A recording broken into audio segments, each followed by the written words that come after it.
Good morning বন্ধুরা, সুপ্রভাত। আমার সবাইকে অনেক অনেক ভালোবাসা অভিনন্দন দিয়ে আজকে ভিডিওটা শুরু করলাম। খুব ব্যস্ততার মধ্যে আছি, তবুও আপনাদের সাথে একটু যোগাযোগ না রাখলে যেন মনে হয় কিছু একটা বাকি থেকে যাচ্ছে। অনেক কিছুই করছি, তার মধ্যে ঠাকুরকে দেওয়াটাও একটা আমার কাজ। ঠাকুরও আমার সারা বছর যেমন দিয়ে থাকি, আজকের দিনেই বা কেন দেব না। আজকে হচ্ছে স্নান যাত্রা, তো এই যে স্নান যাত্রায় আমার যতটুকু ক্ষমতা আমি ততটুকু করলাম। আজকে হচ্ছে পূর্ণিমার দিন, বারটা হচ্ছে বুধবার। এমনি ব্যস্ততম দিন একটা বুধবার। আমি একজন আশাকর্মী বলে আমার এই দিনটা বিশেষভাবে ব্যস্ততার মধ্যে কাটে, কিন্তু তার মধ্যে কোনো জিনিসটাই বাদ দিলে চলবে না। তো সেই রকম হিসাবেই এদিকে আজকে কদিন ধরে দেখছি, ভিডিওতেও দেখছি আর ভাবছি যে ঠাকুরকে, ভগবানকে, গপুকে একটু দই চিড়ে আম দিতে পারলাম না। আমটা এনেছে, কিন্তু এই যে আমটা, আম না কলা, সরি, কলাটা একটু কাঁচা কাঁচা আছে, ওই জন্য দিতে পারলাম না। চিড়ে এনে দিয়েছে মেয়ে, দই এনে দিয়েছে, শশা, সবই মন্ডা, সব কিছু এনে দিয়েছে। তো এই যে দিলাম একটুখানি গোপুসোনাকে, একটু সেবা করালাম। গোপুসোনা, রাধা মাধব, গোবিন্দ, শিব, মানে সব ঠাকুরদের উদ্দেশ্যেই গঙ্গা স্নান বলে স্নানও করিয়ে নিয়েছি। স্নান করানো, চন্দন দেওয়া, সব কিছু ধূপ প্রদীপ জেলে নিয়ে গোপুসোনাকে একটু চিড়ে ধুয়ে দিলাম। আর সব ঠাকুরকেও দিলাম আম, শশা, মন্ডা, কলা, এই দিয়ে কোনো রকমে খুব তাড়াহুড়োর মধ্যে পুজোটা সেরেছি। আর এরপরে তো স্নান তো অবশ্যই করে হয়ে গেছে, রান্নার দিকটাও হালকা সামলেছি। চলুন দেখাবো রান্নার দিকটা আমার কি কি করেছি। তো এই হচ্ছে আমার আজকে মানে স্নান যাত্রার পুজো। খুব ইচ্ছে ছিল আরও ধুম করে করার, কিন্তু মা যেহেতু বাড়িতে নেই, মা আছে অনেকটাই ভালো আছে, আপনাদেরকে যেটা বলি, মা অনেকটাই ভালো আছে, কিন্তু আরও একটা দুটো দিন রাখবে ডাক্তারবাবু বলেছেন। তাহলে সেখান থেকে তো জোর করে আনার কোনো ব্যাপার নেই। তো চলুন ওইদিকে কি করেছি একটু দেখিয়ে নিই আপনাদেরকে। এই যে এদিকে মুসুরির ডাল করেছি, প্রচণ্ডভাবে গরম পড়েছে, তো মেয়েও বলেছে মা মুসুরির ডাল করো। হাঁড়িতে করে করছি, ছোট্ট হাঁড়ি, দুবেলা হয়ে যাবে, এরকমভাবে করি। তো আজকের দিনে তো আমি ভাত খাই না, তা ওর মামা আছে, সৌভিক আছে, এই যে ও লাউ শাক দিয়ে আলু দিয়ে পোস্ত করে দিয়েছি, খুব পছন্দের। আর ও বলেছে আমি একটু ডিম করে নেবো, তো সেটা আমি করিনি। এদিকে ভাত এই উবুর দিলাম। আর এই দিকে কি করেছি চলো, এটা এটা বিকেলবেলায় করব, সন্ধেবেলায়। আর এই যে পরোটা করে রাখলাম, ওদেরকেও টিফিন দিলাম। আর এই যে দই আম।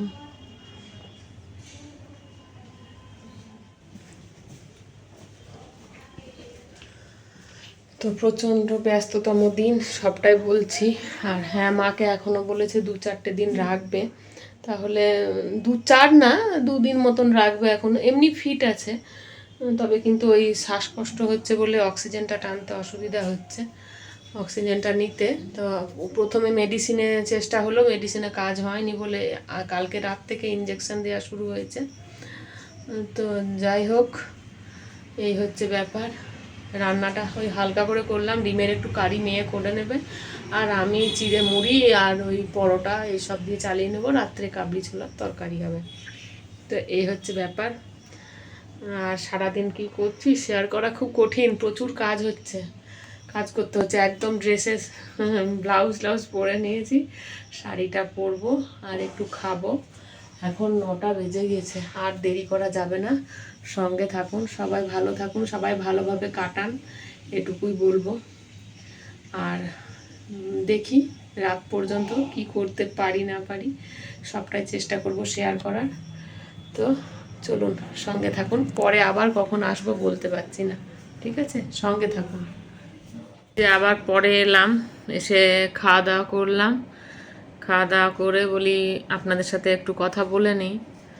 বাড়িতে বাড়ির মানুষ যদি নার্সিংহোমে থাকে তো কী অবস্থা হয় সেটা তো আপনারা সবটাই জানেন, সবটাই বুঝেন, এগুলো বলার কিছু নেই। তো খুব মানসিক চাপের মধ্যে আছি, তবুও ভিডিও মাঝে মধ্যেই একদিন করে গ্যাপ হয়ে যাচ্ছে।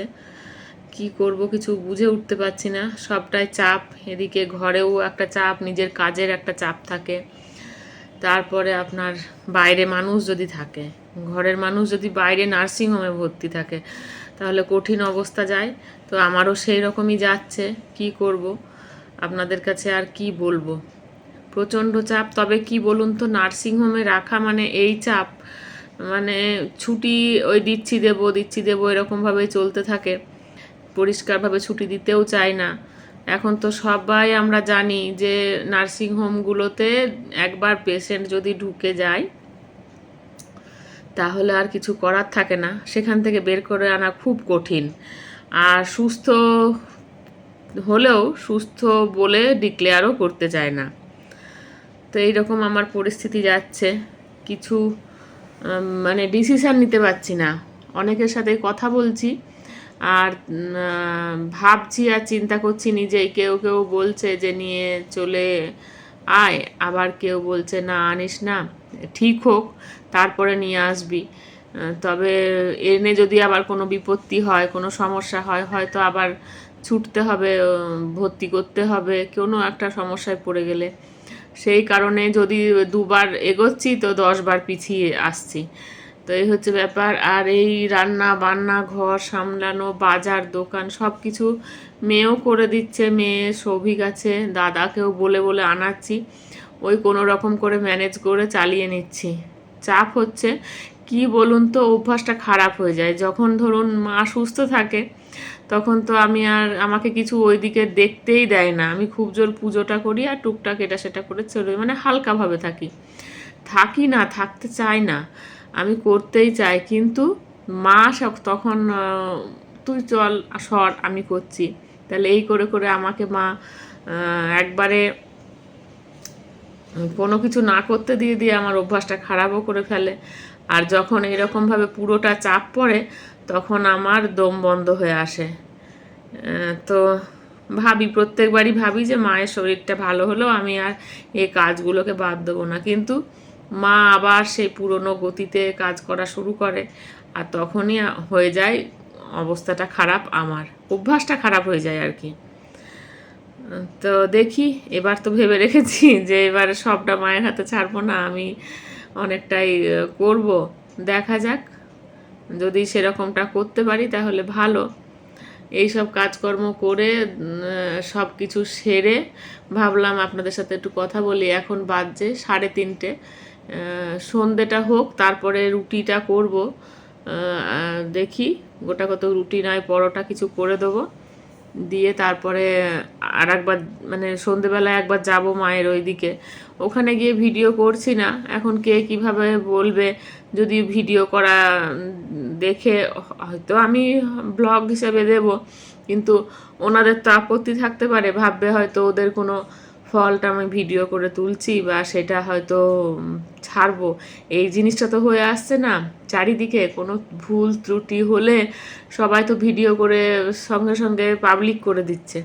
তো সেই জন্য কেউ কাউকেই বিশ্বাস করে না আজকাল, ওই জন্য আমি কোনো ভিডিও ওখানে করতেও পারছি না বা করতে চাইছিও না। দেখছি কেন শুধু শুধু তর্কে জড়াবো মানুষের সাথে, থাক ঠিক আছে, মুখে বলছি এটুকুই যথেষ্ট। তো ওই জন্য ভিডিও করতে পারছি না আপনাদের। এমনি কিন্তু মা সুস্থ আছে, মোটামুটি বেশ সুস্থ, দেখা যাক কবে কখন ছাড়ে, ছেড়ে দিলে মানে স্বস্তি পাই এই আর কি। দেখা যাক, এখন তো কিছু করার নেই, অপেক্ষায় থাকতেই হবে। এই পরিস্থিতিটা যে কি কঠিন পরিস্থিতি সেটা বুঝতে পারছি। তো যাই হোক, আজ আসি, সবাই ভালো থাকবেন, সুস্থ থাকবেন, সাবধানে থাকবেন। দেখা হচ্ছে নতুন কোনো ভিডিওতে, আর নতুন কিছু নিয়ে আপনাদের সামনে হাজির হয়ে যাব। চলুন সবাই ভালো থাকুন, ঠিক আছে, টাটা।